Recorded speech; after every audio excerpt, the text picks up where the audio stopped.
Hey, what's up, everybody? This episode of Strength School, we're gonna put our focus on shrinking the gap, or like I have written here, shrink the gap. Basically, what this is we're gonna try to evaluate ourselves, whether or not on an individual level or if we're a coach of a sport team. We need to honestly assess where we are.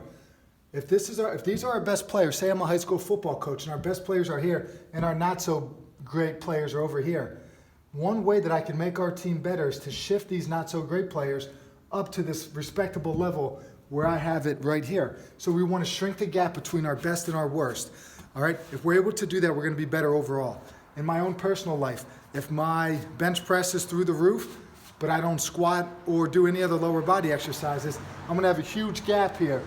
It's going to be too big. We want to shrink the gap and be a little bit more well-rounded in order for us to operate optimally. Now, going back to that high school football coach example, because this is what I am.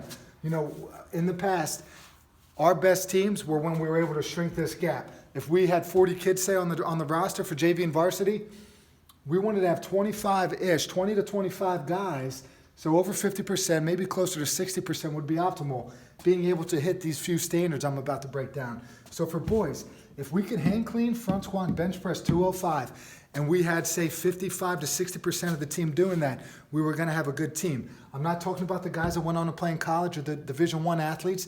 Those guys are going to blow this number away.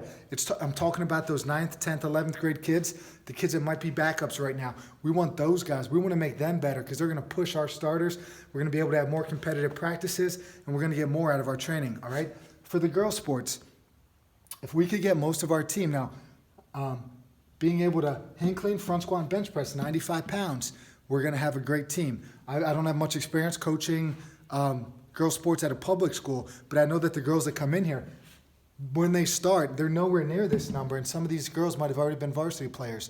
It's a little bit worrisome to me because I'm thinking to myself, if we had more of a focus on building some strength in these three lifts here at a team level, that's what I would do probably if I started coaching girls' sports, is I would try to get their base level strength up here. And if you could bring the strength level of the team up, they're probably going to be better athletes, a little bit more explosive, and hopefully, as a result, have better training and practice, and then we're going to be a better team because of it. So remember now, we want to shrink the gap, all right? Let's not just focus on what we're great at. Let's try to get what we're not so great at and bring it up a level or two. We want to nudge this line up till we get to this point here, and we're going to be better for it. I hope you guys enjoyed this episode.